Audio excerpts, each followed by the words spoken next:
All right, so this is part 2 of the sleep series, and this one I'm going to talk about sleep and chronic pain. A lot of people don't realize that sleep or lack of sleep can actually increase your pain. It won't make pain come out of nowhere, but I think all of us have some issue or some area in our body that tends to act up in certain times, like maybe it's a shoulder, or maybe it's a knee or a hip or your back or something. And sometimes people will just be like, man, I don't know what happened, but all of a sudden my knee is cranky. I don't feel like I did anything, but it just really hurts bad today. And not every time, but a lot of times that can actually be traced back to either one night of bad sleep or, multiple nights. Because what happens is, so this is kind of what's called a neurocentric approach to pain. So roll with me for a second, it's going to get kind of scientific. Imagine there's a bucket of, that bucket contains all of the stresses that are placed on you.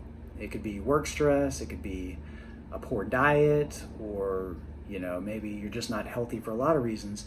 Now your bucket contains all of these stresses.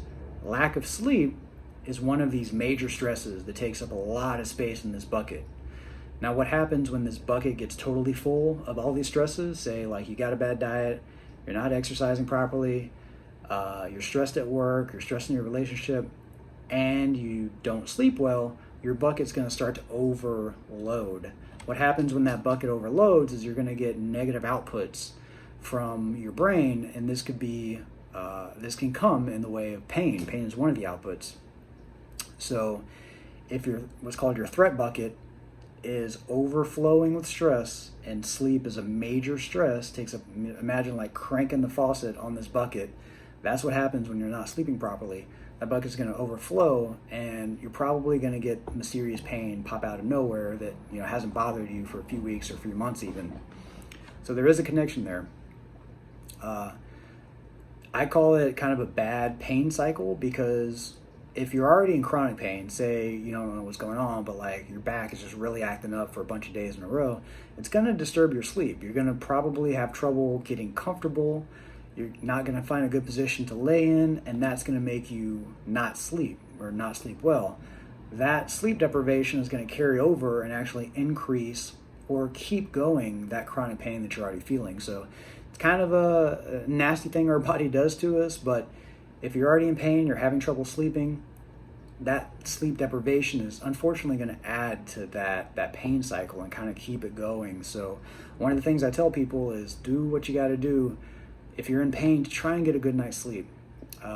If you have to take some kind of obviously prescribed pain reliever, if it's not over the shelf, you take like ibuprofen or aspirin or something, that's fine. But if you want to take something a little bit harder, but it helps you get to sleep, that's very important.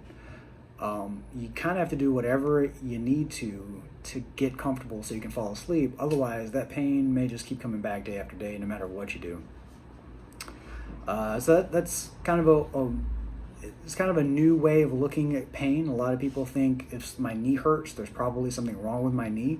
Sometimes there is, but what's called like a neurocentric approach to pain can tell you that sometimes that pain, especially if it kind of pops in and out, might just be a result of all the stresses in your life. And sleep deprivation is a major stress, and it's one thing that we can take care of.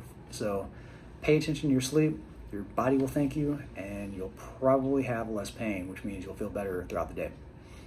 So that's it for this video. Next video, I'm going to talk about sleep and athletic performance.